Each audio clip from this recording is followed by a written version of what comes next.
문재인 대통령이 한중일 정상회의에 참석해 삼국 협력 강화와 한반도 비핵화 진전 방안을 논의 중입니다. 어제 한중 정상회담에 이어서 대북 제재 완화 문제가 다시 논의되는지 주목되는 가운데 회의를 마친 뒤에는 공동 언론 발표도 예정돼 있습니다. 미 공군 정찰기가 연일 한반도 상공을 비행하고 있습니다. 미 공군 감시 정찰기인 조인트 스타즈와 리벳 조인트가 한반도 상공에서 잇따라 포착됐는데 미국은 북한의 도발 가능성에 대비해서 연일 감시와 정찰 비행을 계속하고 있습니다.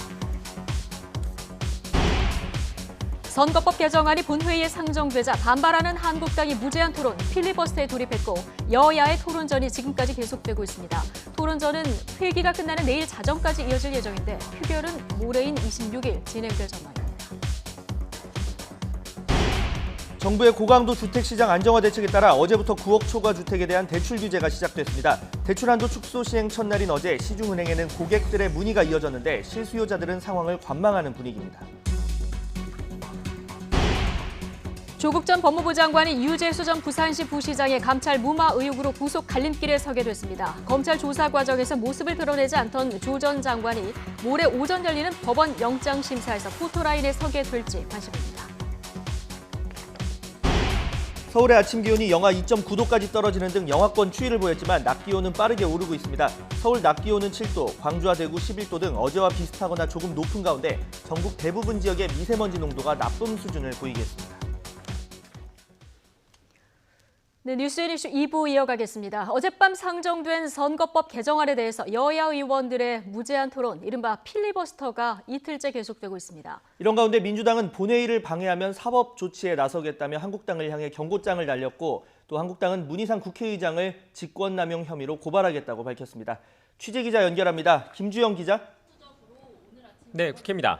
네, 앞서 연결할 때는 권성동 의원의 무제한 토론이 진행되고 있었는데요. 지금도 계속되고 있습니까? 네, 조금 전 선거법 개정안에 대한 반대 입장을 밝혔던 권성동 의원의 토론이 5시간 가까이 만에 끝났고요. 찬성 의견에 더불어민주당 최인호 의원이 네 번째로 토론을 시작했습니다. 어젯밤 국회 본회의에 선거법 개정안이 상정되면서 시작된 이번 필리버스터는 1번 자유한국당 주호영, 2번 더불어민주당 김종민 순서로 진행되고 있는데요. 두 의원의 말 이어서 들어보겠습니다.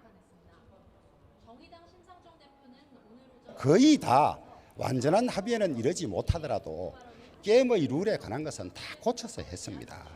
내년 선거 결과 어떻게 될지 모르지만은 다수당이 만약에 자유한국당이 과반당에 대해서 바꾸면 여러분들 그대로 승복하시겠습니까? 합의되지 않은 모든 법안은 처리될 수 없다. 이렇다면 민주주의가 작동이 되겠습니까? 과연 이게 우리가 얘기하는 민주주의 맞습니까? 아니죠. 지금 토론을 하고 있는 최인호 의원 이후에도 바른미래당 지상욱 의원, 자유한국당 전의경 의원 등 10여 명의 의원이 토론을 신청했습니다. 선거법 통과를 막겠다는 한국당과 한국당의 일방적인 주장만 밝히게 둘 수 없다는 민주당이 본회의장 필리버스터에서도 맞붙은 모양새입니다. 네, 이 선거법 개정안 상정 자체를 두고도 여야가 팽팽하게 맞서고 있는데 오늘 오전 어떤 말들이 오갔습니까? 네, 더불어민주당과 자유한국당은 한치 물러섬 없이 서로를 비판하고 있습니다. 민주당 이인영 원내대표는 어젯밤 합리적인 의사진행을 한 문희상 국회의장에게 한국당 의원들이 입에 담기도 어려운 인신공격을 퍼부었다며 수치스럽다고 비판했습니다. 이어 한국당이 또다시 회의 진행을 방해한다면 국회법에 따른 사법처리 요청에 나설 것임을 내비쳤습니다. 지속적으로 의장의 회의 진행을 방해한 행위는 명백한 회의 진행 방해에 해당합니다. 재발하면 충분한 내부 검토를 거쳐서 필요하다면 사법 처리를 요청하는 것도 주저하지 않겠다는 말씀을 드립니다. 한국당 심재철 원내대표는 오늘 오전 기자회견을 열고 문희상 의장 비판에 집중했습니다. 심 원내대표는 문 의장이 여당의 하명을 받아 그대로 따르는 등 부끄러운 모습을 보였다고 집중 비판했습니다. 이어 형사 고발, 직무정지 가처분 신청, 헌법재판소 권한쟁의 심판, 국회의장 탄핵 조항 신설 추진 등 문 의장에 대한 다양한 조치에 나설 것이라고 강조했습니다. 우리는 문희상 국회의장을 더 이상 입법부 수장으로 인정할 수 없습니다. 자유한국당은 문 의장을 직권남용과 권리행사 방해 혐의로 형사 고발할 것입니다. 네, 무제한 토론이긴 합니다만은 이 선거법 관련한 필리버스터가 계속 진행될 수는 없을 테고요. 앞으로 국회 그 일정은 어떻게 됩니까? 네, 일단 지금 진행되고 있는 필리버스터는 내일인 25일 자정까지 이어진 뒤 종료됩니다. 회기가 끝나면 필리버스터도 자동으로 멈춰지는데 회기가 내일까지로 정해졌기 때문입니다. 이후 남은 것은 다음 회기를 다시 열고 선거법 개정안을 표결에 붙이는 과정입니다. 어젯밤 늦게 민주당 측으로부터 국회 본회의 소집 요청이 다시 들어왔는데요. 본회의 임시회 소집 요청 뒤 3일 이후 본회의를 열 수 있고 필리버스터를 했던 안건은 바로 표결을 하도록 정해놓은 국회법을 감안할 때 선거법 개정안 표결은 26일 오후가 유력한 상황입니다. 이처럼 선거법 개정안 처리가 모두 마무리되면 한국당을 제외한 여야 5당은 공수처 법안, 유치원 3법 등 다른 패스트트랙 법안들도 같은 방식으로 차례차례 처리할 것으로 보입니다. 지금까지 국회에서 YTN 김주영입니다. 네, 자유한국당이 최후의 수단으로 내건 필리버스터. 이 무제한 토론은 거대 정당의 일방적인 표결 진행을 막기 위한 지연술입니다. 3년 10개월 전에도 국회에서는 이 필리버스터가 펼쳐졌었는데 당시 어떤 일이 있었는지를 이승배 기자가 돌아봤습니다. 3년 전 필리버스터 카드를 꺼내든 건 당시 야당이었던 더불어민주당이었습니다. 더불어민주당은 국회의장의 직권상정을 강력히 규탄합니다. 테러방지법 처리를 막기 위해 시작한 무제한 토론. 본회의장 단상 위에 서서 몇 시간씩 발언을 하다 보니 책을 들고 나와 주요 부분을 직접 읽기도 했고 필리버스터 도중 눈물을 흘리고 노래를 불러 화제가 된 의원도 있었습니다. 앞서서 나가니 산자여 따르라. 다시 여기서 만나기를 바랍니다. 사랑합니다. 발언 내용이 주제와 관련이 있다, 아니다, 없다 다투면서 본회의장에는 막말과 고성이 오가기도 했습니다.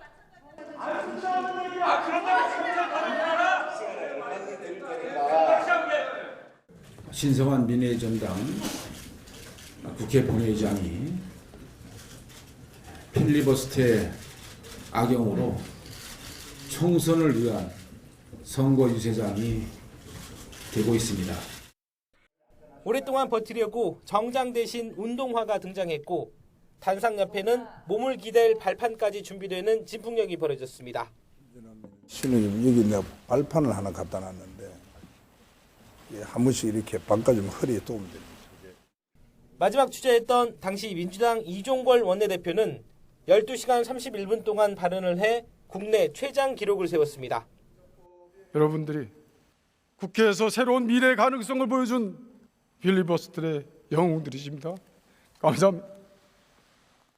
당시 필리버스터는 의원 38명이 참여했고 9일에 걸쳐 192시간이 넘게 마라톤 토론을 이어갔습니다. 테러방지법의 독소 조항을 부각하며 국민적 관심을 끌어내긴 했지만 말 그대로 지연 전략일 뿐 결과적으로 법안 통과를 막아내지 못했습니다. YTN 이승배입니다.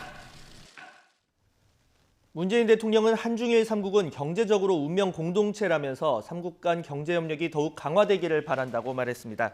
문 대통령은 오늘 중국 청두에서 열린 한중일 정상회의 모두 발언에서 한중일 3국의 꿈은 같고 조화를 이루며 협력할 때 지속 가능한 세계를 앞당길 수 있다고 강조했습니다.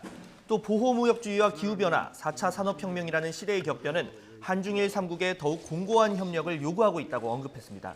문 대통령은 올해 20년이 된 한중일 3국 협력체제에 대해서 국제사회의 평화와 번영에 기여하는 동북아 핵심 협력체가 됐다고 평가했습니다.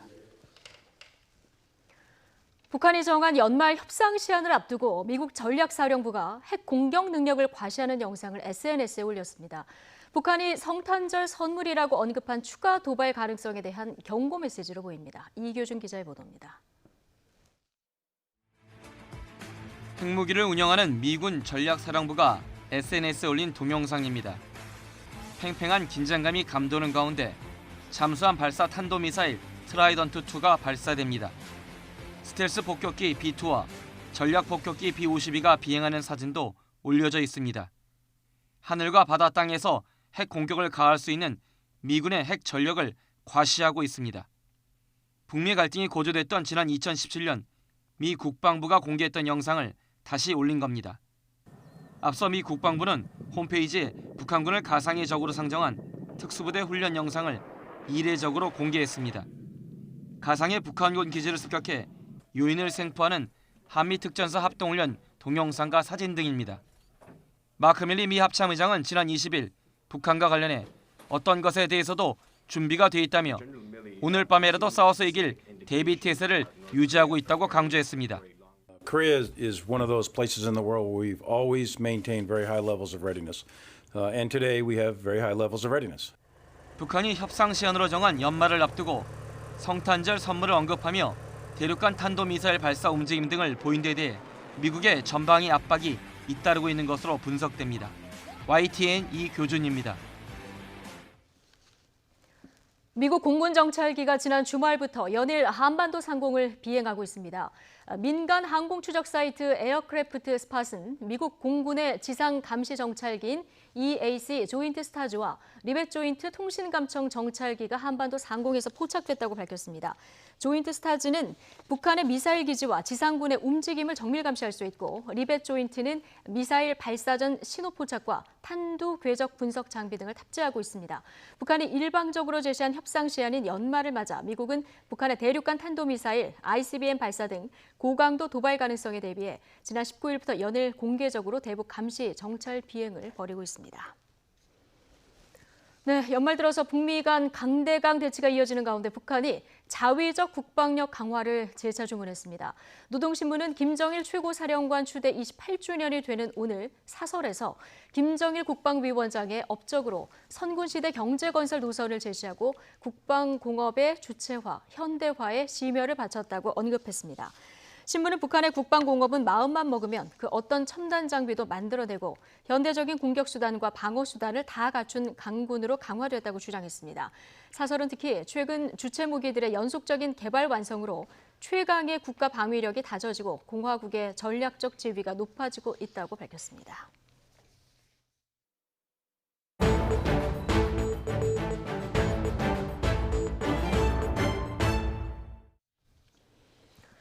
네, 최근 이상급등 현상을 보이고 있는 집값을 잡기 위해서 정부의 대출 옥죄기가 본격적으로 시작됐습니다.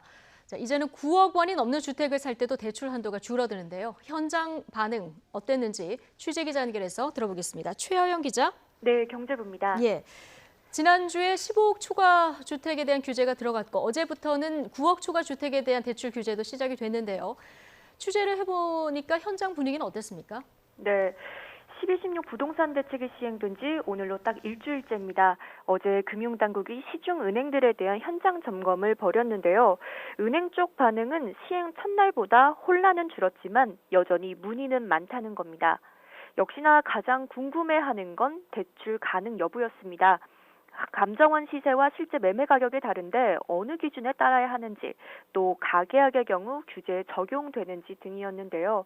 이 규제 시행 하루 전에 이 규제 내용이 발표되다 보니 은행도 아직은 대응에 어려움을 겪고 있는 모습이었습니다. 예. 자, 정책이 워낙 많다 보니까 여전히 많은 분들이 좀 헷갈릴 것도 같은데요. 어제부터 적용된 대출 규제 내용을 좀 짚고 갈까요? 네, 지난주 15억 초과 주택에 대한 주택담보대출이 전면 금지된 데 이어 어제부터는 9억 초과 주택에 대한 대출 규제가 시작됐습니다.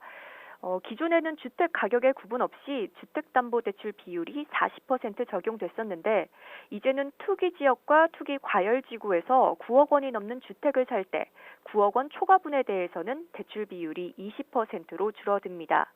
또 연소득 대비 1년 동안 갚아야 할 원리금을 의미하는 총부채 원리금 상환 비율도 기존에는 은행에서 평균 40%만 맞추면 돼 40%를 넘기는 경우도 있었지만 이제는 아예 이를 넘지 못하도록 상한선을 그었습니다. 여기에 더해 2주택자에 대한 생활안정자금 주택담보대출도 9억 원을 기준으로 초과분에 대해서는 대출 비율이 30%에서 10%로 줄었습니다. 네.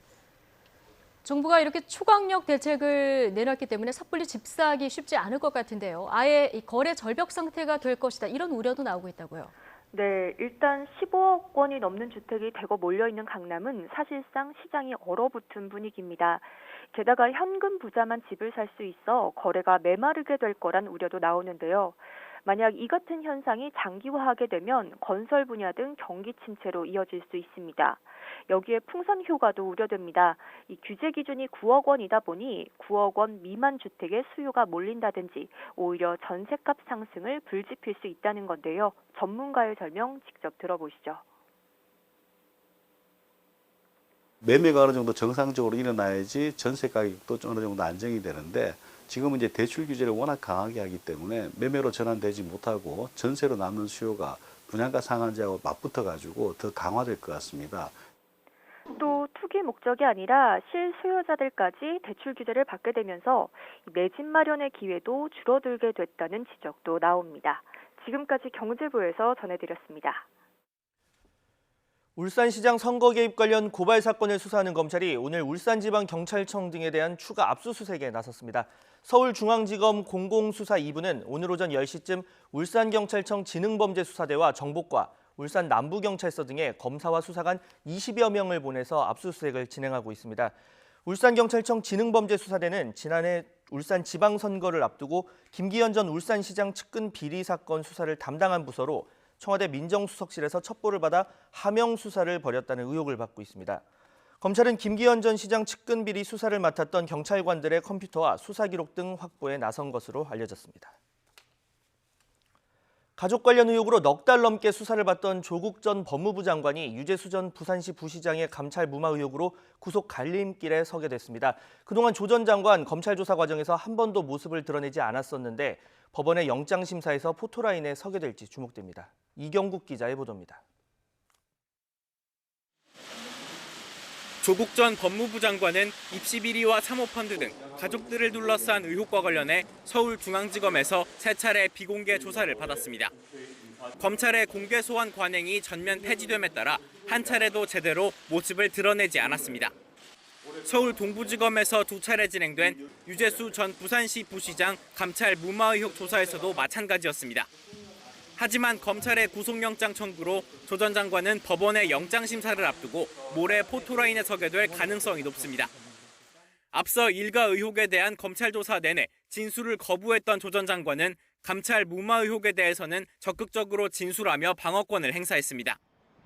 부인 정경심 교수에 이어 법원 영장심사에 출석하며 조 전 장관은 본인의 입장을 밝힐 가능성이 큽니다. 검찰에서처럼 정무적 책임은 인정하면서도 법적인 문제는 없다는 점을 강조할 것으로 전망됩니다. 검찰은 조 전 장관의 영장 결과를 지켜본 뒤 가족 관련 수사 역시 이달 내 마무리할 것으로 보입니다. 앞서 검찰은 지난 19일 열린 부인 정경심 교수의 재판 과정에서 주요 피의자들을 올해 안에 기소하겠다고 밝혔습니다. 검찰은 조 전 장관을 불구속 상태로 재판에 넘기고 딸 조민 씨와 정 교수의 동생 등 다른 가족들 수사도 마무리할 전망입니다. 특히 정 교수가 이미 구속된 데 이어 조 전 장관도 감찰 무마 혐의로 영장이 청구되면서 부부가 동시에 구속될 위기에 놓였습니다. 고위공직자 비위인 만큼 사안의 중대성을 반영한 것으로 해석되지만 부부 동시 구속이 이례적이고 검찰의 과잉 수사를 비판하는 목소리도 커 영장 결과에 따른 후폭풍도 만만치 않을 것으로 보입니다. YTN 이경국입니다. 한 대학병원에서 척추 수술을 받은 환자가 병원 측 실수로 복부 수술에 또 척추 재수술까지 하고 2달 뒤에 숨졌습니다. 유가족은 병원 과실이 사망까지 이르게 했다고 주장을 하고 있지만 병원은 실수만 인정할 뿐 사망에는 책임이 없다고 맞서고 있습니다. 김다연 기자가 단독 보도합니다. 74살 김모 씨는 지난 9월 한 대학병원에서 척추 수술을 2차례나 받았습니다. 첫 번째 수술 중에 척추 사이에 넣으려던 보형물이 복부로 떨어지면서 수술을 중단했기 때문입니다. 등 수술을 하는데 뱃속에 뭐가 들어갔다는 게 말이 됩니까? 배를 개복을 해야 되니까 거기에 대해서 동의서 작성해 주십시오. 그 얘기뿐이 안 했었어요. 뭐가 빠졌다 이런 말도 없었고. 그런데 당시 수술 기록을 보면 경위에 대한 설명 대신 특이사항이 없다는 소견이 적혀 있습니다. 척추 사이에 넣는 인공기구가 뱃속으로 떨어진 건데 별다른 설명도 하지 않은 겁니다. 김 씨는 수술 뒤 배에 통증을 호소했고 수혈까지 받아야 했습니다. 등 대신 배를 열고 보형물을 꺼낸 김 씨는 일주일 뒤에 다시 척추 수술을 받았습니다. 두 번째 수술 뒤 김 씨는 다리마비 증세 등 병세가 악화했고 20여일 뒤엔 심정지 상태로 중환자실에 옮겨졌습니다. 수술 받기 전에는 이제 허리도 구부리고 폐에 물이 찼다고 그래서 폐 삭관하면서 호흡 정지가 왔어요. 그래서 중환자실로 내려가서 중환자실에 한 달가량 있던 김 씨는 결국 수술 2달 만에 숨을 거뒀습니다. 전문가는 반복된 수술이 상태를 악화시켜 고령 환자를 사망에 이르게 했다고 보고 있습니다. 이런 수술상의 문제가 어떤 과다출혈에 영향을 주었을 가능성이 높은 것 같습니다. 증세가 안정되지 않은 그런 상태에서 다시 일주일에서 10일 정도 후에 2차 수술이 또 이루어져서 이런 여러 가지 자극들이 환자에게는 결정적인 유족들은 병원의 잘못된 수술이 결국 사망에 이르게 했다며 담당 의료진의 처벌을 요구하고 있습니다. 병원 측은 그러나 수술 과정에 일어난 건 과실이 아니라며 김 씨의 사망엔 책임이 없다고 주장합니다. 인공 삽입물이 이렇게 안쪽으로 들어갈 수 있는 일이 이게 드물게 발생할 수 있는 일이라는 얘기죠. 이제 고의적으로는 이제 문제가 되지만은 과실이라고 보기는 힘들죠. 병원 측은 과실이 없다면서도 유가족에겐 수천만 원의 위자료를 제시했습니다.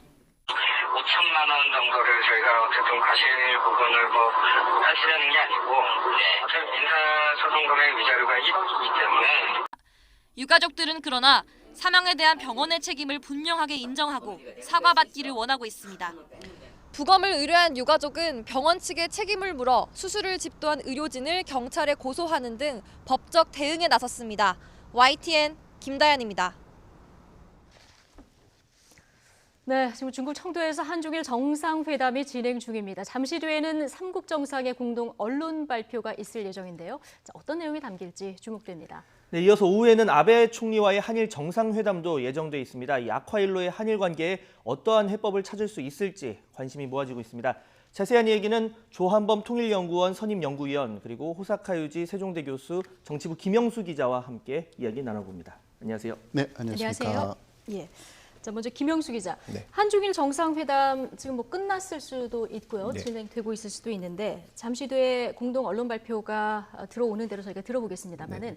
정상회담 들어가기 전에 그 모두 발언이 있었습니다. 네. 어떤 부분, 어떤 내용들이 있었는지 좀 저희가 짚어볼까요? 아까 라이브로도 현장 화면을 보여드렸는데 문 대통령의 핵심은 이건 것 같습니다. 이 3국, 한중일 3국이 경제적으로 운명 공동체라는 점을 굉장히 강조를 했고요. 그리고 이 경제 협력이 앞으로도 강화되길 바란다.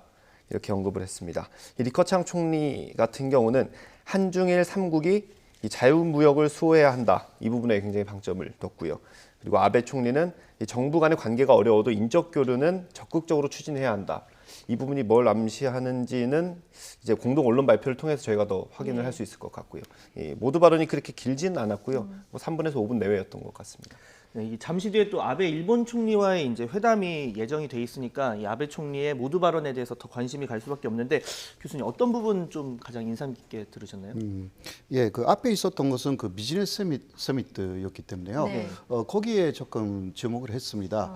비즈니스 서밋에서는 그러니까 공평하고 투명 그리고 비차별적인 그러한 경제 협력을 하겠다. 네. 이러한 이야기가 나왔죠. 그리고 아까 말씀하셨습니다마는 모두 발언에서 인적 교류를 좀 확대하겠다. 예. 그러니까 정부 간의 관계가 나빠도 이런 이야기는 그 아베 총리가 말했지 않습니까? 네. 이곳은 그 일본에서 그 중국으로 출발을 할 때도 한일 간의 인적 교류를 확대하겠다 이 이야기를 했습니다. 네. 이곳은 사실 한국의 불매 운동으로 일본 안에서 상당히 그 문제가 되어 있는 지역들이 있습니다. 네. 이곳을 좀 그러니까 한국의 일본에 대한 불매 운동을 풀고 싶다라는 그러한 그 속마음이 있다라고 저는 보고 있거든요. 풀고 싶다. 예. 예, 왜냐하면 그것을 풀지 않으면 가까워지고 있는 그 중요한 선거에 자민당 그리고 아베 정권이 상당히 불리합니다. 예. 왜냐하면 지금 지지율도 좀 떨어지는 상황이죠. 계속 떨어지는데 그 경제적으로도 피해를 입은 지역이 있습니다. 큐슈라든가 홋카이도, 예. 대마도라든가 오키나와 거기에서는 지금 아베 정권에 투표를 하지 않습니다. 예. 예, 그런 부분을 풀고 싶은 속마음이 정확하게 있습니다. 노제팬으로 우리나라 사람들이 일본 예, 여행을 바로 가지 않으니까 바로 일본 일본에 소도시 가지 않고 또 그 기타 여러 가지 소도시 문제도 있고요. 예. 그 뭐 일본 맥주를 전혀 현재 그렇죠. 수입하지 않지 않습니까? 네. 이런 것들이 상당한 그 뭐라 할까 예. 타격을 준 사실이 있습니다. 이것을 풀어야만이 다음에 그 선거에서 일단 표를 계산할 수가 있는 부분이 있어요. 아베 총리 입장에서도 선거에서 유리한 고지를 정하려고 네네. 하면은 한일 갈등을 풀어야 되는 풀어야 되는 그런 것입니다. 숙제가 있다 말씀하셨는데 네. 혹시 최근에 일본 다녀오신 적이 있으십니까? 일본은 다녀오지는 않았지만 얘기는 그쪽에서 이제- 오는 사람들한테 얘기를 들어보면 네네. 소도시 이 상황이 어느 정도라고 합니까? 관광객들 발길이 많이 끊어졌다 이런 보도를 저희가 전해드렸습니다. 예, 물론 그 가장 유명한 것은 그 대마도는 완전히 그 재난 지역으로 선포해야 된다 그 이런 정도 이야기가 얘기가 나올 그거는 그 나가사키 현에 예. 포함되어 있는 지역인데요. 나가사키 현에서 재난 지역으로 선포해야 된다 이런 이야기가 나와 있고 오키나와 쪽에서도 한국 사람들이 전혀 오지 않기 때문에 오키나와의 치사가 한국으로 오겠다 이런 네. 이야기도 쭉 나왔고요. 예. 특히 규슈 쪽에서는 관광업계 사람들이 세 사람 모이면 일본 정부를 상당히 비판한다라는 정도로 예. 특히 그 한국 사람들이 많이 갔던 그 후쿠오카라는 데가 있는데 후쿠오카 거리에서도 한국 사람들이 완전히 사라져버린 상태라고 합니다. 예. 그리고 개인적으로 가시는 분들은 조금 있다 하더라도 단체 관광객이 완전히 떨어졌다고 합니다. 예. 그런 부분들은 그 일본의 지방 도시에는 상당한 경제적인 타격을 주고 있고 예. 이게 그 아베 정권에 대한 비판으로 이어지고 있기 때문에 다음 중요한 선거를 1월이나 1월은 뭐 늦었기 때문에 2월 이후에 해야 된다고 합니다. 예. 일본 상황에서 그때 득표율이 굉장히 문제가 될 것이라는 좀 관측이 나와 있습니다. 실제로 아소다로 부총리 지역구도 후쿠오카잖아요. 네, 그러니까 아무래도 더 민감할 것 같습니다. 네, 그럴 것입니다. 뭐 우리도 경제 타격이 있지만 일본도 지금 얘기 들어보면 만만치 않은 경제의 네. 타격이 있기 때문에 오늘 그 한일 정상 간의 만남 굉장히 오랜만에 이루어지는데 어떤 그 공통 분모를 찾을지 이 부분이 굉장히 주목되는 부분이고요. 자, 조한범 교수님. 지금 한중일 정상회담에 잠시 뒤면은 이제 공동 언론 발표가 있을 예정입니다. 가장 관심이 대북 제재 그 완화 관련해서 어제 한중 정상회담에서도 약간 얘기가 나왔고요. 우리 청와대에서도 조금 여기에 대해서 긍정적으로 해석할 수 있는 메시지가 나왔단 말이죠. 근데 일본은 또 생각이 다르기 때문에 한중일 정상이 어떤 수위에서 입장문을 낼지 굉장히 관심입니다. 근데 일본도요. 예. 지금 이제 아베 총리가 그동안 이제 강경 노선으로 재미를 봐왔는데 예. 일본의 아킬레스건이 도쿄올림픽입니다. 지금 우리 평창올림픽 때도 그때 북한의 도발 이런 것 때문에 무력 시위 때문에 일부 유럽 국가에서는 안전에 대해서 국내에서 문제가 제기된 적이 있거든요. 예. 그럼 지금 김정은 위원장이 연말이 지나면 새로운 길을 가겠다고 공언을 해놨는데 네. 그중에 뭐 ICBM이나 핵실험이라는 고강도는 조금 문제가 될 수가 있죠, 상당히. 그러나 단거리 미사일은 계속 발사해 왔거든요. 그렇죠. 주로 어디로 쐈냐면 일본 동해를 우리 지금 동해를 쐈거든요. 예. 그러면 도쿄올림픽을 앞두고 김정은 위원장 북한 체제가 예를 들어서 그런 도발을 지속적으로 한다고 그러면 트럼프 대통령은 괜찮다고 그러겠지만 도쿄올림픽은 치명적인 내상이 불가피하거든요. 그렇기 때문에 계속 강경한 입장으로 가긴 아베 총리 쉽지는 않아요. 그러니까 아베 총리 입장에서도 납치자 문제나 이런 것 때문에 특히 이제 일본의 안전 이런 문제 때문에 북한에 대해서는 강경한 모습을 보이고 있지만 사실은 한반도의 평화적인 분위기가 조성이 되는 게 도쿄올림픽의 성패와도 관계가 되거든요. 그렇기 때문에 그냥 뭐 강경 일변도로 가기는 좀 어렵다. 이미 비건 대표나 트럼프 대통령이 북한에게 손짓을 내밀고 있거든요. 북한이 좋아하는 말들 하고 있거든요. 뭐 단계적 접근, 뭐 유연한 접근. 그렇기 때문에 아베 총리가 그냥 강경한 입장으로 북한 문제를 대응하기 쉽지는 않을 것 같아요. 그렇다면 뭐 비핵화를 위한 이 삼국 사이의 유의미한 어떤 결과물이 이번 회의를 통해서 나올 수 있다고 보십니까? 일단 지금 예상해 본다 그러면 북한 문제는 평화적이고 대화로 풀어야 된다라고는 최소한 나올 것 같고요. 네. 그럼 그 얘기는 지금 연말 크리스마스 선물 내일입니다마는 연말을 앞둔 상황에서 그 자체가 한중일 또 미국이 또 저렇게 강원 양면 전략을 구사하고 있고 일단 적극적인 방관에서 개입을 하고 있거든요. 그 상황에서 한중일 정상이 한반도 문제의 평화적이고 대화적인 해법을 강조한다 그러면 그건 북한에게도 상당한 압력이 될 수 있죠. 네네. 예. 지금 한중일 정상회담이 끝났고요. 공동 언론 발표가 지금 현장에서 막 진행될 것 같습니다. 동시 통역으로 저희가 들어볼 텐데요. 삼국 정상의 공동 언론 발표 내용을 직접 들어보시겠습니다. We will now begin the joint meeting of leaders of China, the ROK, and Japan.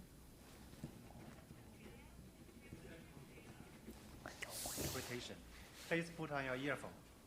下面首先请 And I first give the floor to Premier Li Keqiang of China. President Moon Jae-in, Prime Minister Shinzo Abe, members of the press, ladies and gentlemen. Just now, President Moon, Prime Minister Abe, and I held the 8th. 我们的会议开的可以说是坦诚、高效，而且相互尊重与理解。今天的记者会是按点举行，这在我参加的国际会议当中不多。大家可能会问，是不是你们避重就轻，讲一些形式上的话，走了一个过程。 과정을 거쳤습니다. 그것은 우리가 아주 솔직하고 허심탄회하게 이야기를 나눈 것입니다. 또한 함께 공동의 이익과 공동의 기회에 대해서 논의했습니다. 이번 회의에서 우리는 공동의 의견을 모았고 함께 최대한의 공감대를 형성했습니다. 이번 회의는 한중일 3국이 협력이 시작된 지 20주년이 되는 회의입니다. 지난 20년 동안 한중일 3국은 평범하지 않은 과정을 거쳐왔습니다. 중국은 굉장히 당시 이 메커니즘이 동남아 금융 위기에 대응하기 위해서 만들어진 메커니즘입니다. 이제 이 한중일 정상회의는 한중일 협력이 동아시아 지역에서 매우 중요한 엔진 역할을 하고 있습니다. 중국의 입장에서 보면 중국은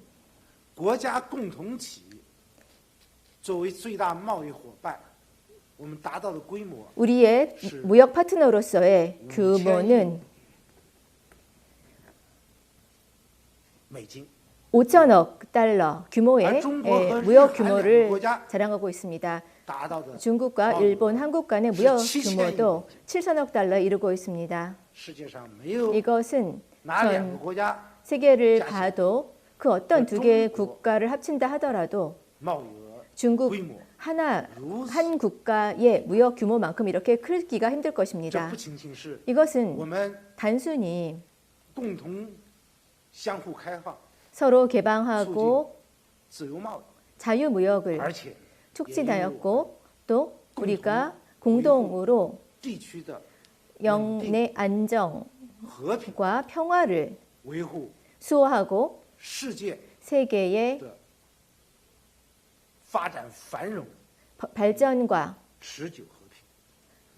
번영 그리고 항구적인 평화를 수호하는 것입니다. 지난 20년을 되돌아 보니 그 과정에서 우리에게 많은 경험과 교훈을 쌓았고 이것은 우리에게 앞으로 더 나아갈 바를 제시해 줄 것입니다. 앞으로 우리의 미래의 발전에 있어서도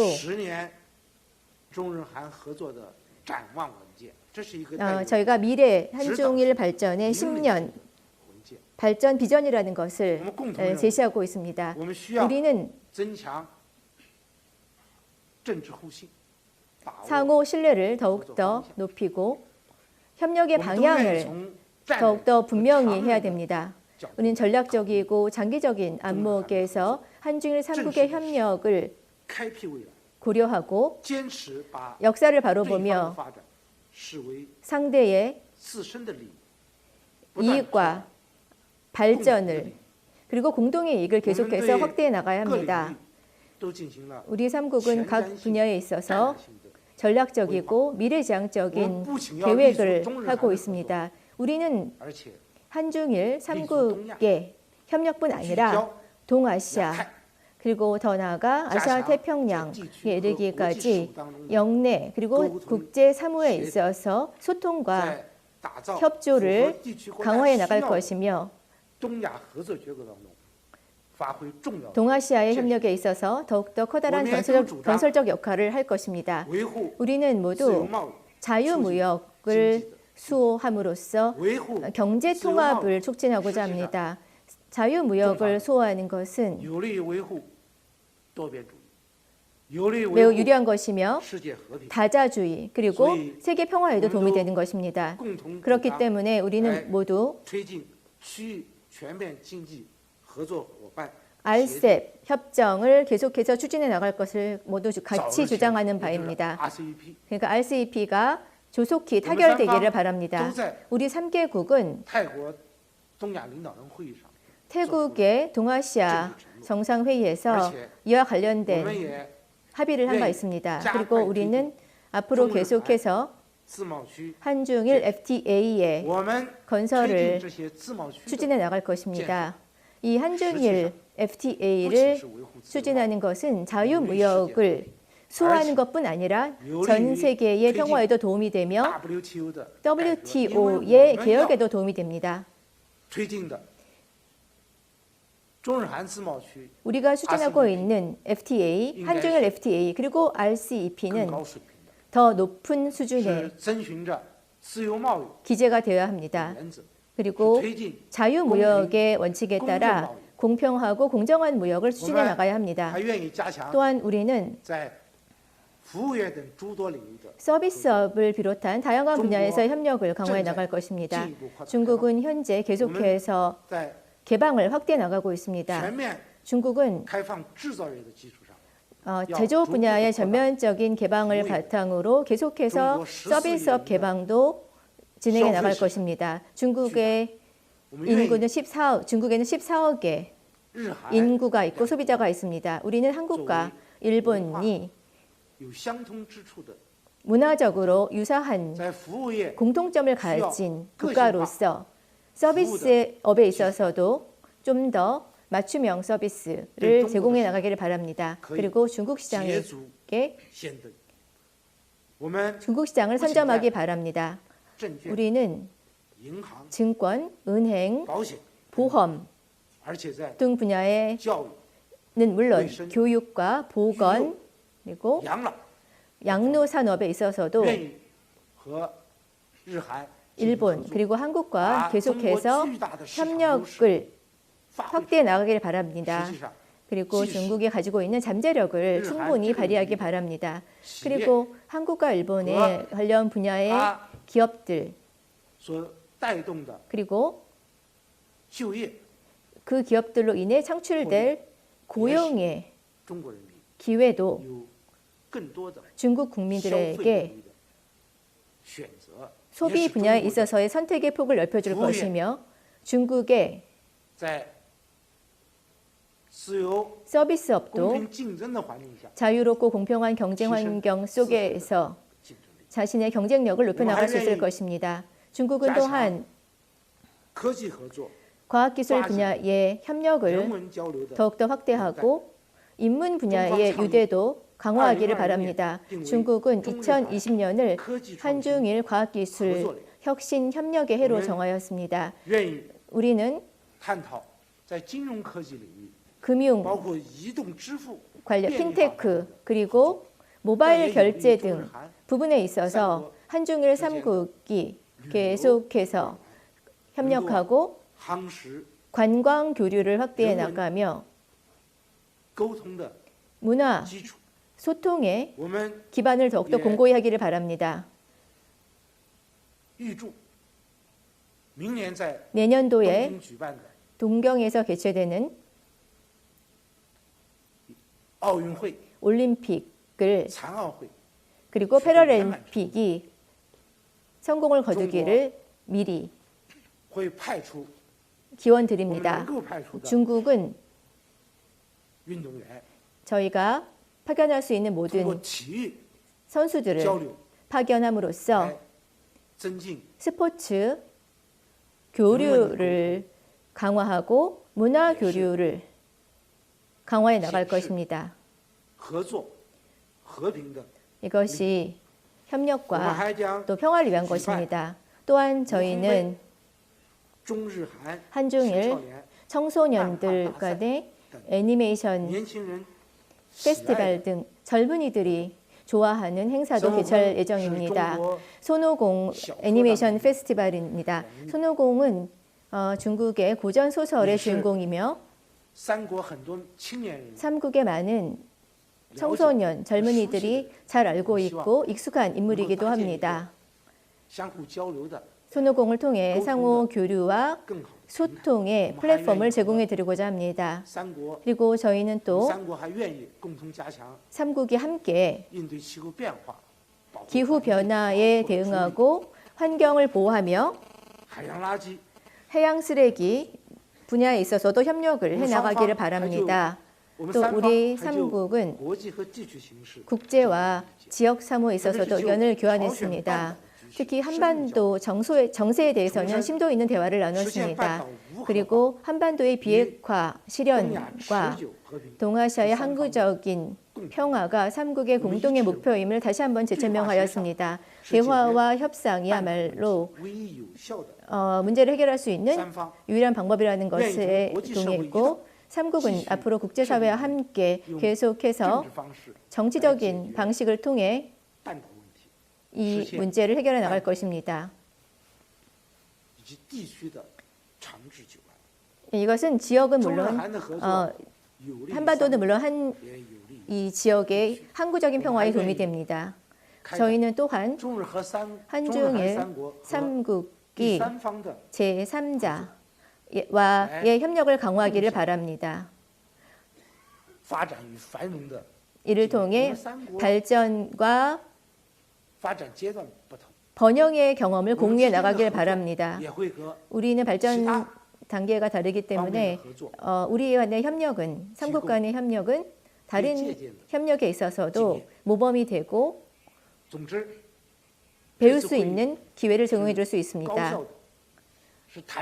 이번 회의는 매우 효율적으로 이루어졌고 또 허심탄회하게 이루어졌으며 성공적으로 이루어졌습니다. 그리고 성과도 풍부한 회의라고 할 수 있습니다. 이렇게 우리 삼국의 노력을 통해 이러한 성과들을 현실화하게 되기를 바랍니다. 그리고 내년에 한국에서 개최되는 제9차 한중일 정상회의에 올해의 성과를 다시 검토하고 새로운 방향을 나아가기 위한 씨앗을 뿌리기 바랍니다. 한중일 협력에 있어서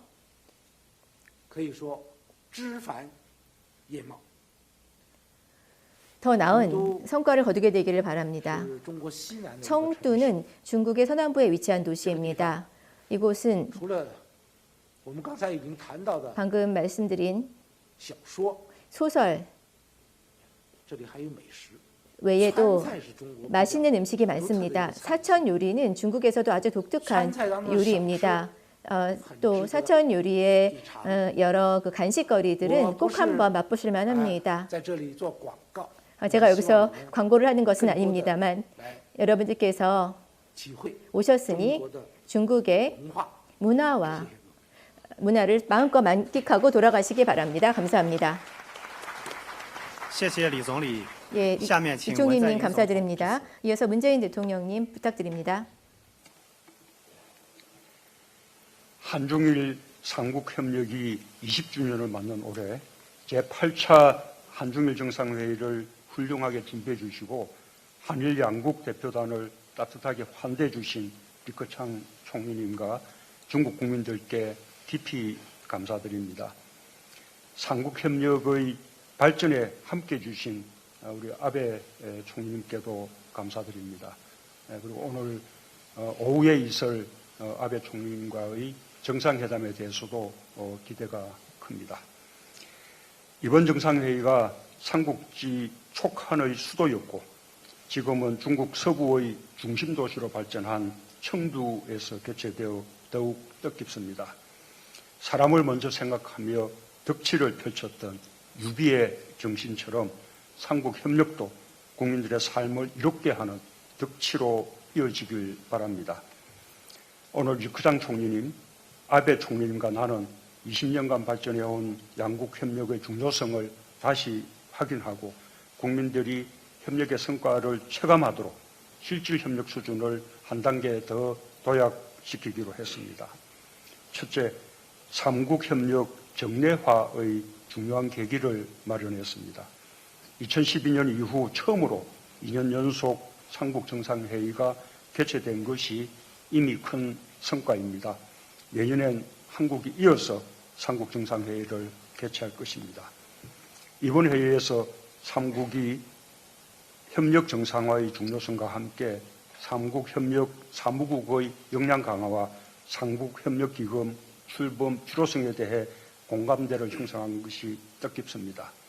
우리는 삼국 협력이 한중일 각각의 양자 관계와 함께 시너지 효과를 내도록 더욱 노력하기로 했습니다. 둘째, 삼국 국민들의 행복을 위해 국민들의 삶과 직결된 분야의 협력을 정진하기로 했습니다. 평창에 이어 도쿄와 베이징에서 연달아 올림픽이 개최됩니다. 삼국은 동북아 릴레이 올림픽의 성공적 개최를 위해 협력할 것이며 사람, 교육, 문화, 스포츠 교류를 확대하여 신뢰를 강화해 나갈 것입니다. 우리는 국민들의 삶의 질을 높이기 위해 환경, 보건, 고령화 분야의 협력을 확대하기로 했습니다. 아울러 4차 산업혁명과 보호무역주의 같은 새로운 도전에 대응하고 과학기술 협력을 통해 미래성장 동력을 함께 만들어가기로 했습니다. 셋째, 한중일 3국은 앞으로도 한반도의 비핵화와 항구적 평화를 위해 긴밀한 소통과 협력을 계속해 나가기로 했습니다.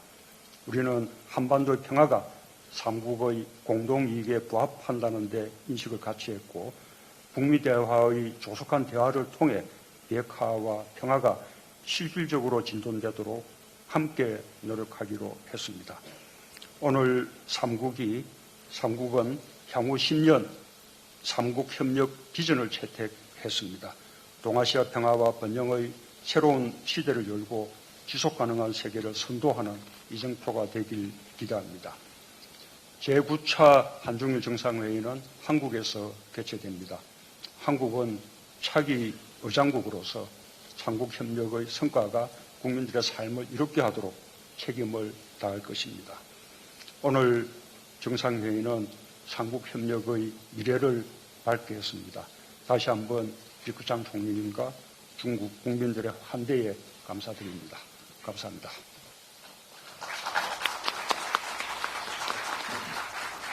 谢谢文在寅总统。下面请安倍晋三首相。 이어서 아베 총리께서 발언해 주시기 바랍니다.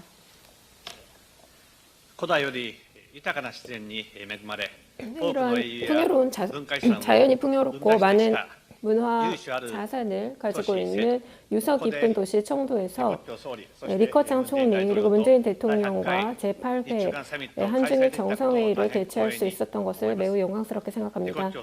리커창 총리님, 중국의 관계자 그리고 정부, 청도 여러분들의 환대에 감사드립니다. 이번 해는 제1회 회의에서 20년이 지난 기념비적인 회의입니다.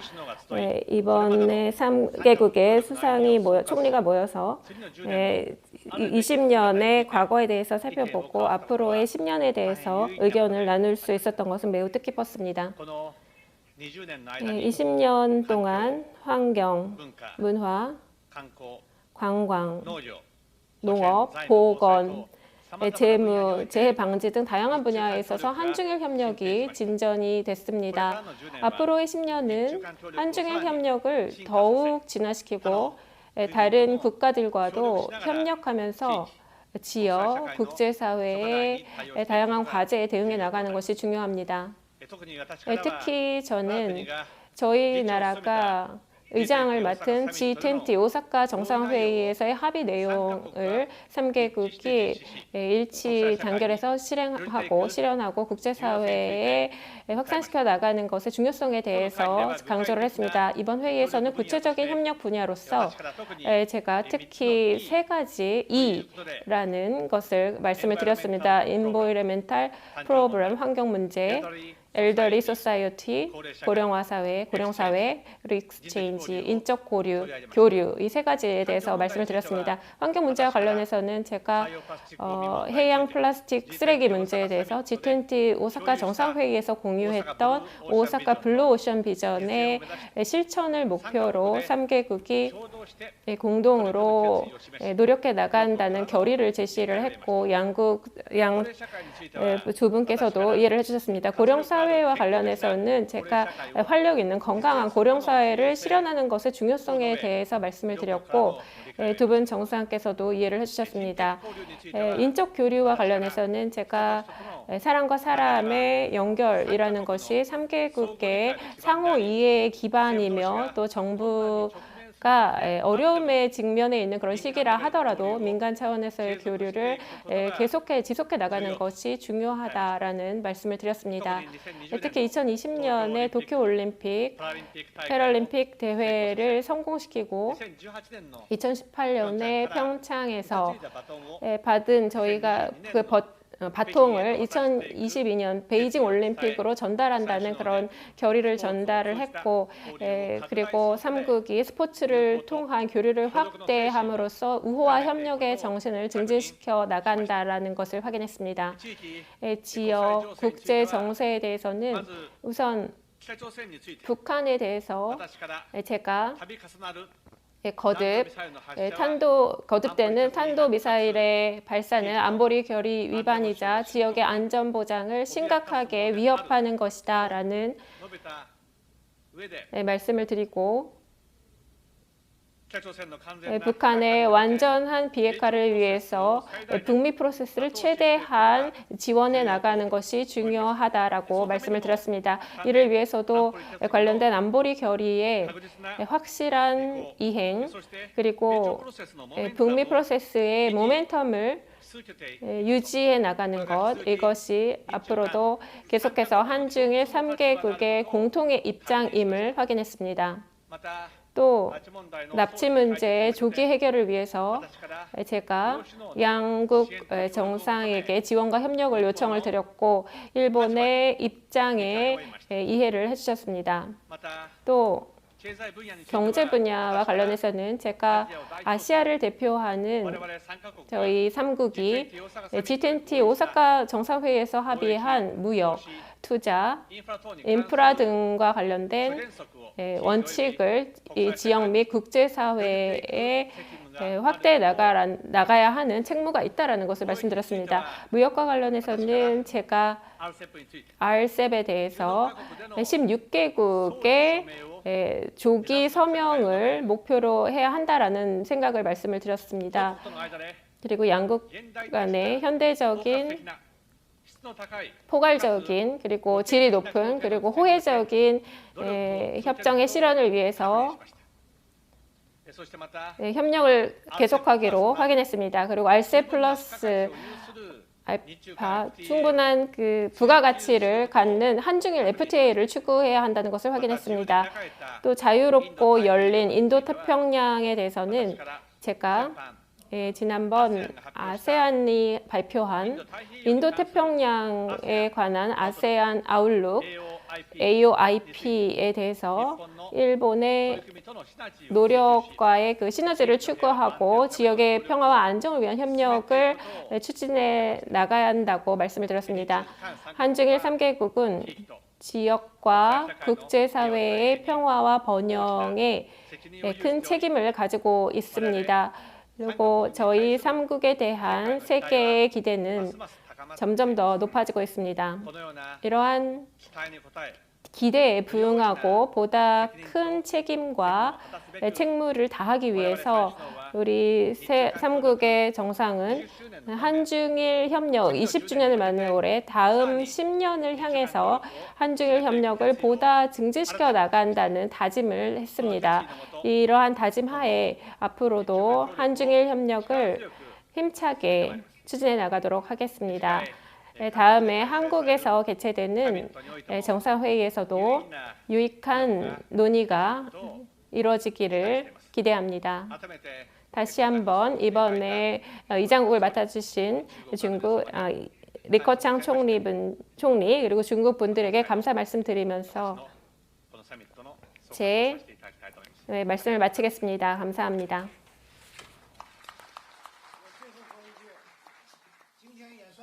네. 한중일 정상회담이 진행됐고요. 공동 언론 발표까지 듣고 오셨습니다. 리커창 총리 그리고 우리 문재인 대통령, 아베 총리 발언까지 듣고 오셨는데요. 김영수 기자. 네.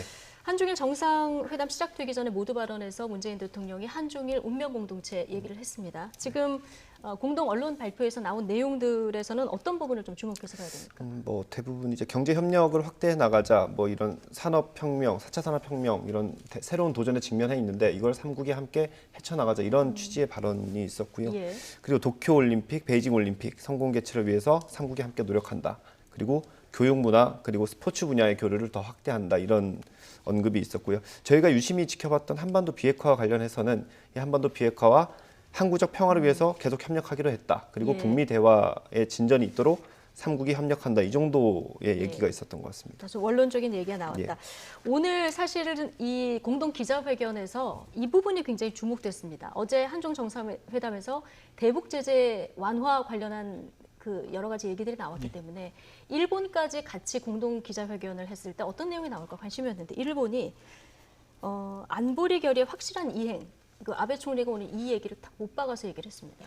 그러니까 이제 북한을 크게 자극한 건 아니고요. 만일에 이제 자극하려고 그랬으면 대북 제재는 유지되어야 된다 이렇게 말했겠죠. 아, 더 강한 표현으로. 그렇죠. 근데 예. 그건 아니고요. 얘기를 보면 탄도미사일 발사는 유엔 결의 위반이다. 네. 그동안 일본 정부의 입장과 동일하다. 네. 그리고 안보리 결의는 확고하게 이행이 돼야 된다. 그게 이제 비핵화, 그 다음에 핵실험, ICBM 발사 금지 이 얘기거든요. 그렇기 때문에 큰 틀에서의 기존 입장에서 큰 변화는 없고요.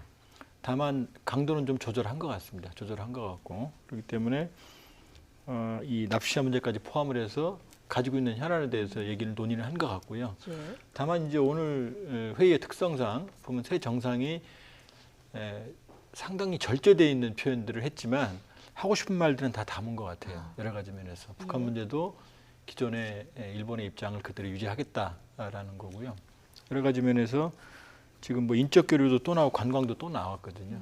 아까 호사카 교수님도 말씀하셨지만 지금 결국 수출 규제 그다음에 한일 관계 이 부분의 악화를 통해서 지금 피부 경제, 민생 경제, 그러니까 일본 서민들이 직격탄을 맞을 수 있는 일들이 발생을 하고 있거든요. 그러니까 그런 부분들에 대해서 어느 정도 지금 풀어갈 의지를 보였다 이렇게 봐야겠죠. 좀 뭐 사실 이 삼국 정상이 뭐 5분씩 각자 이제 얘기를 해 리커창 총리 좀 더 길게 얘기를 했지만 5분 안에 담을 내용을 다 담았다고 얘기를 해주셨는데 자 뭐 일본 같은 경우는 좀 민간, 인적 교류, 관광 이런 키워드에 많은 시간을 이제 할애를 그렇습니다. 했습니다. 어떻게 봐야 될까요? 역시 그 문재인 대통령의 이야기는 교육, 문화, 스포츠 교류를 강조했지 않습니까? 예. 그러니까 관광이라는 내용이 들어가 있지는 않았어요. 우리 발표. 근데 일본 그 아베 총리의 발언에는 그 관광이라는 내용이 정확하게 들어가 있었다는 거죠. 환경, 문화, 관광, 보건. 그리고 그 민간 차원에서의 교류를 확대한다. 이 내용이 들어가 있어가지고 그래서 이것은요 아까도 좀 말씀드렸습니다만은 한국 관광객들이 지금 떨어졌지 않습니까? 이곳을 회복하고 싶다라는 마음이 좀 있고 또 중국에 대해서도 와달라. 사실상 지금 그 관광으로 상당한 피해가 있는 지역들이 있기 때문에 그것을 그 회복하고 싶다라는 마음이 이러한 단어 하나하나에 묻어나 있다라고 볼 수밖에 없습니다. 그 문제를 만약에 이제 좀 원론적으로 접근을 하면 관광 문제 이런 것들이 다 뭐 경제 문제, 노제팬에 따른 건데 네, 그렇다면 수출 규제 문제가 해결이 돼야 되고 그렇죠, 그러려면 그렇죠. 이제 강제징용 판결에 대한 양국의 입장이 좀 간극을 좁혀야 할 텐데 그런 부분에 대해서는 이번에는 얘기가 일단 안 나왔습니다. 오후에 열릴 뭐 한일 그렇죠. 정상회담에서 그 부분에 대해서 좀 속시원하게 예. 타결이 될 수가 있습니다. 지금 그 아베 총리의 이야기 중에서도요, 무역 분야에서 그 호혜적인 협정을 재교를 해 나가겠다. 원론적인 이야기지만 네. 이것은 그 무역의 호혜적인, 그러니까 한일 간에서 지금 무역적인 문제가 있지 않습니까? 예. 수출 규제라는 이런 것을 기본적으로 원론적인 부분에서는 있으면 안 된다라는 이야기가 되지 않습니까? 예. 그러니까 그 오프에 있는 한일 정상회담에서 이 원론적인 부분이 개별적인 간론 부분에서 어떤 식으로 전개가 되는지 좀 지켜봐야 될 것 같습니다. 김병수 기자. 근데 아베 총리가 출국하기 전에 그 뭐 국내용 메시지일 수도 있습니다만은 국가 간 약속은 지켜져야 된다. 이 얘기를 또 하고 이제 중국으로 떠났거든요. 그렇습니다. 아까 발표에서 보셨지만 문재인 대통령 같은 경우는 이제 발표 초반에 오후에 있을 한일 정상회담에 대해서도 기대한다 이렇게 말을 했거든요. 이번이 사실 15개월 만에 열리는 정상회담이고요. 지난달에 물론 그 11분 동안 깜짝 환담이 있었잖아요. 근데 거기서 이제 뭐 많은 내용을 나누기는 어려웠을 거고 우리가 이제 지소미아 종료를 조건부로 연기하고 지금까지 시간을 벌어놨고 이제 오늘 아마 어떤 결정을 지어야 할 텐데 말씀하신 것처럼 강제징용 배상 문제로 이어질 수밖에 없는데 우리 정부의 입장은 항상 일관됐던 것 같습니다. 강제징용 배상 문제를 포함해서 과거사 문제는 과거사대로 풀고 우리 경제 협력이라던가 이런 건 따로 대화를 통해서 풀어가야 된다라는 게 이제 청와대 입장이거든요. 그래서 오늘 아마 얘기가 나올지 안 나올지는 모르겠지만 아마 수출 규제 문제는 조금 더 진전이 있지 않을까, 수출 규제 문제는 진전이 있지 않을까라는 관측을 해볼 수 있고요. 청와대 관계자도 정상들끼리 만나기 때문에 어떤 진전은 있을 거다라고 이렇게 얘기를 했었습니다. 그러니까 사실 일본과 문제를 풀려면은 수출 규제 지소미아 그리고 그 앞선 그 강제징용 문제까지 어떻게 보면 한 판에 풀려야 되는 문제긴 한데 오늘 수출 규제 관련해서 일본이 조금 기존에 완화된 정책을 한 발 더 나갈 수 있을지 이 부분을 좀 주목해서 봐야 될 것 같고요. 조한문 교수님, 박사님, 앞서 아베 총리도 관광 얘기를 했습니다만은 리커창 총리도 관광 교류 확대 이 얘기를 기대한다 이 얘기를 했거든요. 우리 입장에서는 지금 한한령 관련해서 사드 보복, 한한령 관련해서 이게 언제 풀릴까 완전하게 지금 해제가 안 된 어정쩡한 상황이라서요. 여기 좀 긍정적인 메시지로 해석할 부분이 없을까요? 중요한 시그널입니다. 중요한 시그널. 왜냐하면 이제 아베 총리는 지금 현재 한일 관계도 그렇지만 지금 도쿄올림픽을 앞두고 있거든요. 사실은 가장 많은 관광객이 갈 수 있는 국가가 한국이거든요. 이대로 간다고 하면 어려움이 있고 지금 리커창 총리도 관광 얘기를 몇 번 섞어서 했어요. 그렇게 한다고 보면 결국 중국도 동계올림픽 2020년을 앞두고 있기 때문에 관광 문제를 계속 가지고 갈 수는 없어요.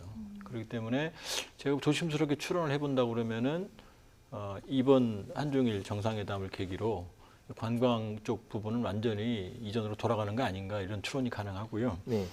그리고 지금 상황이 나쁜 건 물론 이제 트럼프 대통령은 별로 기분이 안 좋을 거예요. 지금 저 장면에. 왜냐하면 보호무역지를 주창을 하고 있는데 지금 어제부터 계속 그 얘기를 하고 있습니다. 세 정상이 지금 다 자유무역주의, 그다음에 RCEP 포괄적 지역 경제 동반자 협정 넘어서서 지금 한중일 FTA를 얘기하고 있거든요.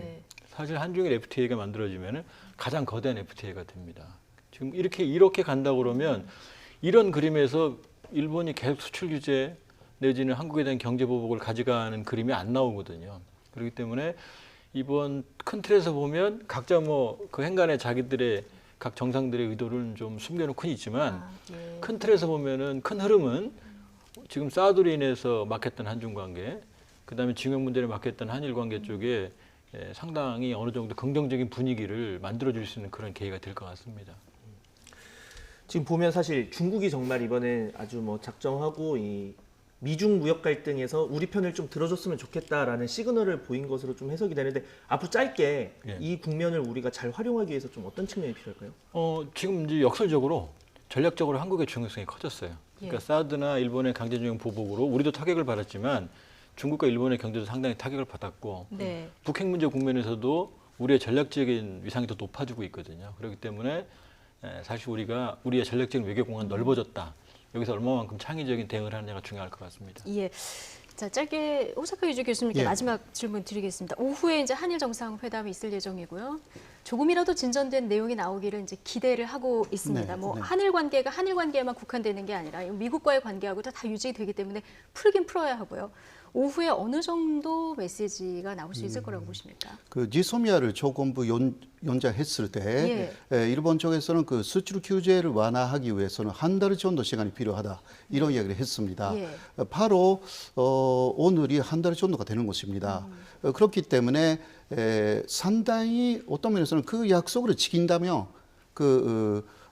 복원에 가까운 메시지. 그러니까 7월 이전의 복원에 가까운 그러니까 물론 수출 규제가 시작되기 직전 전에 거기까지 가자에 가까운 물론 지금 단장할 수는 없지만 한국 쪽의 수출 관리에 문제가 없다면 지금까지 쭉 그것을 확인해 왔다.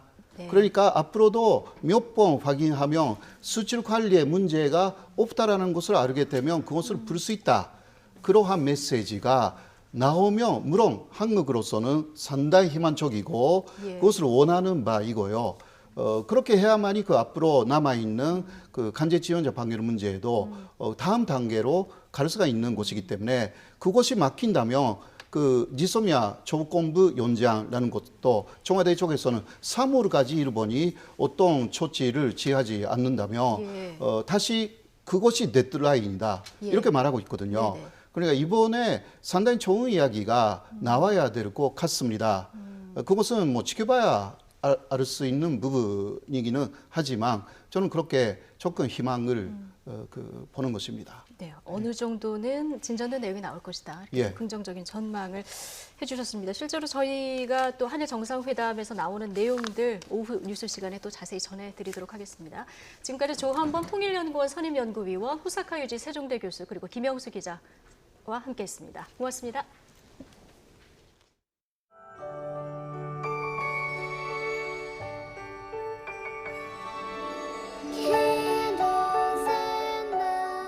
산타 할아버지, 저에게 엘사 드레스 선물해 주세요. 산타 할아버지, 제가 커서 요리사가 되게 해주세요. 산타 할아버지, 우리 가족에게 행복을 선물해 주세요.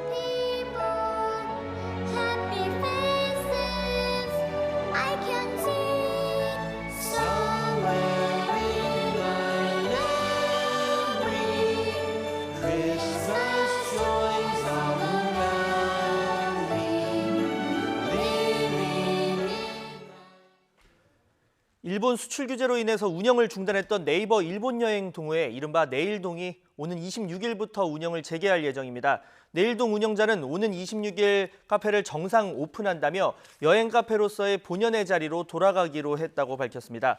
국내 최대 일본 여행 커뮤니티로 회원수 133만 명까지 보유를 했던 내일동은 지난 7월 17일 일본 여행 불매운동에 지지를 보내면서 운영을 잠정 중단했습니다. 지난 일요일 모텔에 불을 질러서 2명이 숨지고 31명을 다치게 한 39살 김모 씨의 구속 전 피의자 신문이 열렸습니다. 광주지방법원은 오늘 오전 광주 북부경찰서가 신청한 김 씨의 영장 실질 심사를 벌였습니다. 김 씨는 심사에 앞서 취재진의 질문에 아무런 대답을 하지 않았습니다. 김 씨의 구속 여부는 이르면 오늘 오후 늦게 결정될 것으로 보입니다.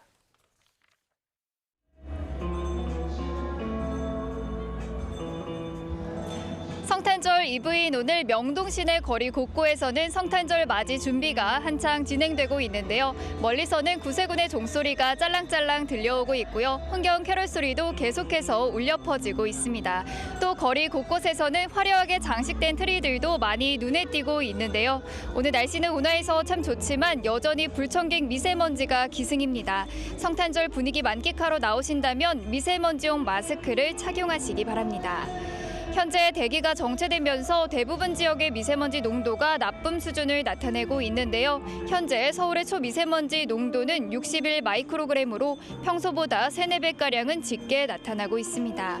오늘 중서부와 일부 남부지방의 초미세먼지 농도는 종일 나쁨 수준을 보이겠습니다. 오늘 낮 기온은 서울이 7도, 광주와 대구 11도, 부산 13도로 어제와 비슷하거나 조금 높겠습니다. 성탄절인 내일 내륙은 눈 소식 없이 예년보다 온화한 날씨가 이어지겠고요. 제주도에는 오후부터 비가 내리겠습니다. 특히 내일도 대기가 정체되면서 중서부와 영남 지역을 중심으로는 미세먼지 농도가 다시 높아질 전망입니다. 한낮인 지금도 옅은 안개에 먼지가 뒤엉키면서 시야가 뿌연 곳이 참 많은데요. 건강관리와 더불어서 교통 안전에도 유의하시기 바랍니다. 지금까지 명동에서 YTN 신미림입니다. 네, 자 뉴스앤이슈 오늘은 한중일 정상회담 관련 내용으로 꾸며드렸습니다. 네, 오후에 있을 한일 정상회담 속보도 이어지는 뉴스 시간을 통해서 전해드리겠습니다. 잠시 뒤 더 뉴스가 이어집니다. 시청해주신 여러분 감사합니다.